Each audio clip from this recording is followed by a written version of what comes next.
It's July 30th, and let's do a little patch update. Standing here at the 2006 Wolf, let's take a look at the pumpkin. I think this episode today is going to be a good, bad, and ugly episode. So let's start with the good. Plant over here, still growing, looking really well. These guys are getting close to the wall. Same thing on this side. The new growth, leaf color, everything looks really healthy. Kind of doesn't look as good as it in the camera here. It doesn't look as good as it does in person, but you'll have to trust me on that. 2006 Wolf is, I haven't measured it today, but as of yesterday, 905 pounds, and shape is really good. Still really big and blocky. It's become pretty tall pumpkin. And as time goes on, it'll probably start getting more and more of that kind of darker, redder orange. This pumpkin, as in previous updates, is just plodding along at mid to high 20s. At I think at its peak it was doing 30 pounds a day, which is good, not great, but it has a chance to, I don't know, maybe 1,500 pounds could be a realistic goal. That would be nice for this pumpkin, given that it's really good looking, but it's not going to be breaking any records. But overall, I'm pretty happy with it. Let's go over and take a look at the 2560 Ginger. All right, so the 2560 Ginger for me is the fastest growing pumpkin I've ever grown. For the last 10 days, between days 30 and 40, it averaged 46 pounds a day. Periods of time it was doing, I was measuring 55, I think even 58 pounds in a day on one day. So it's pretty wild. It's growing so fast.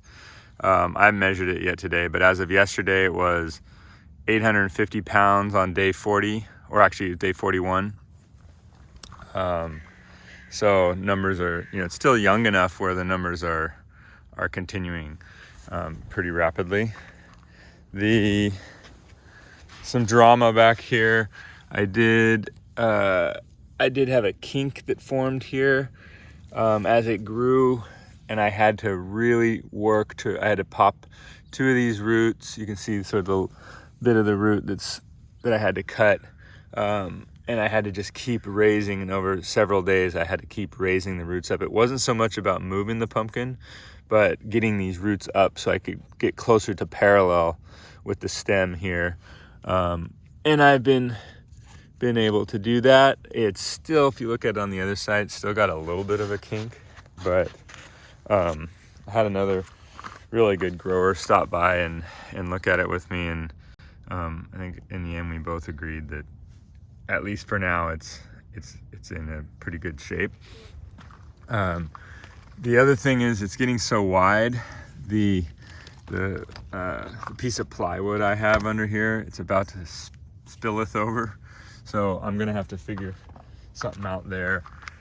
Probably have to build up some more platform on that side. I got a little bit of room on this side. It's just sort of how it ended up laying, but on this side it's gonna need some additional support. All right, so that is the good. Pumpkins are growing well, and this one in particular is growing at a rate faster than I've ever had. But let me share a few things that are in the bad category.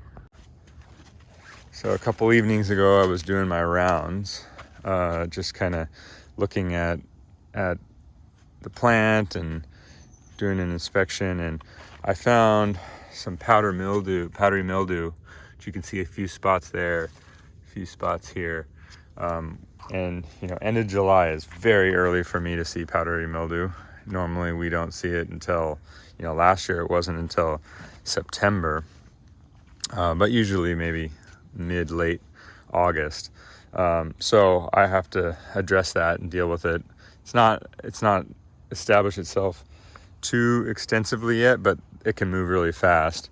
But what disturbed me more was I started looking closer, and right in front of me that I just wasn't noticing was damage to the leaves that I was attributing to sun damage was actually spider mite damage. And if you've ever had spider mites, normally I don't get them very extensively, but spider mites can be extremely difficult to manage.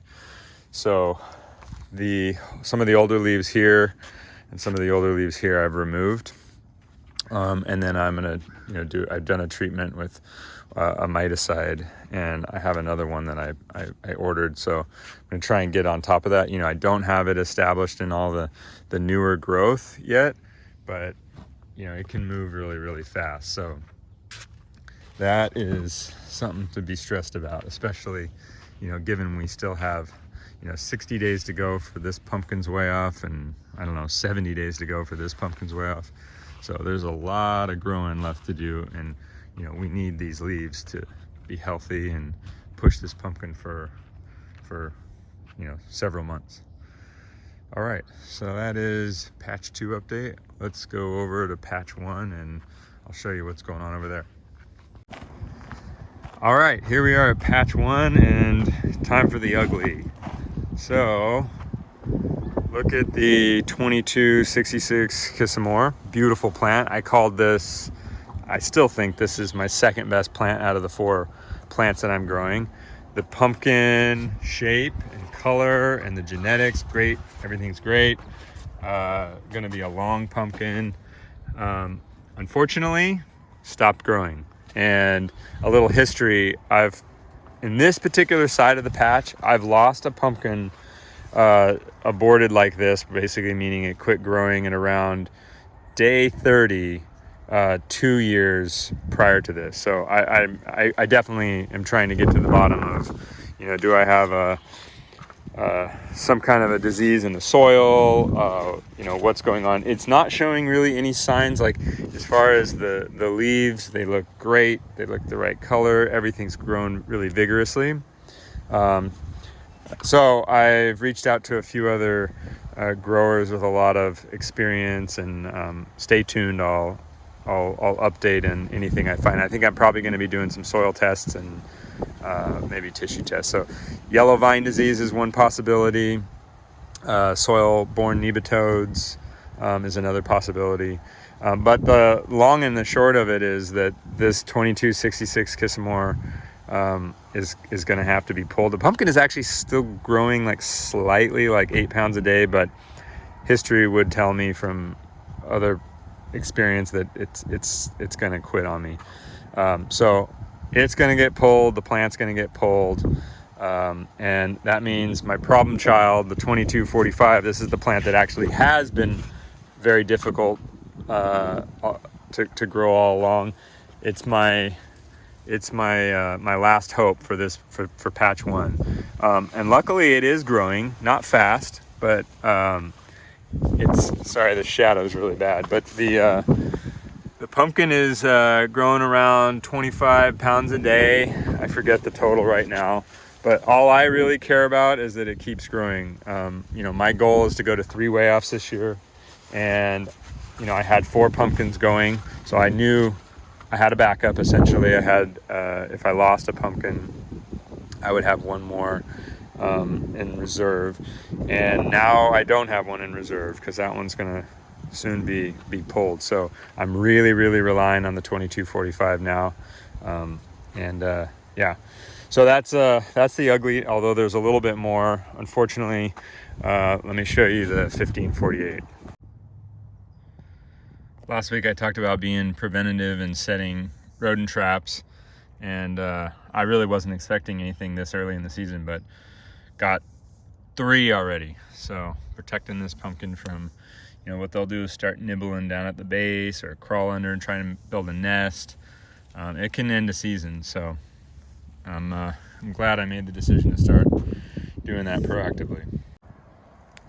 So here's the 1548, same thing, and this patch is really close to that patch, so it might be related. This pumpkin, actually, the leaves started to turn really yellow, so it actually showed some slightly different signs. Other than that, the pumpkin just stopped growing. That's really all we know at this point. It did have the gopher attack it, earlier on.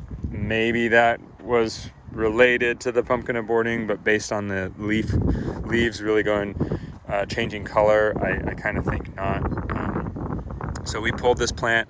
I'll show a quick clip of us pulling it and dragging it out into the field, and unfortunately it is no longer. So we're 2 pumpkins down of the 6 plants that we're growing all together. So now we have 4 plants total. And there she rests.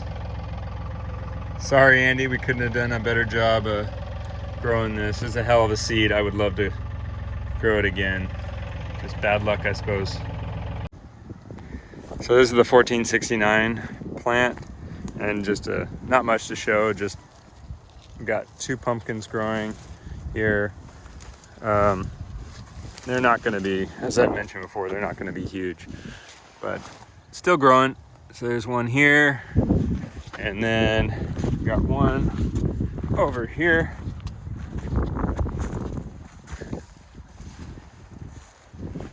They both have kind of narrow noses. I don't know. But yeah. Anyway, that's the update for the week. I think the theme is, keep your eye on your plants, stay diligent. This is the time of year when bad stuff can start to happen quickly, and the sooner you can get ahead of it, the better chance you have to getting this thing all the way to end of September or early October, depending on when the layoff is. So I'm really thrilled about the 2560 Ginger. Right now, that pumpkin is growing faster than anything I've ever grown, which is just super exciting to go out and see every day. So I want to keep it moving. And then, yeah, of course, some disappointment here, but we did have one as a backup, so we're still in it.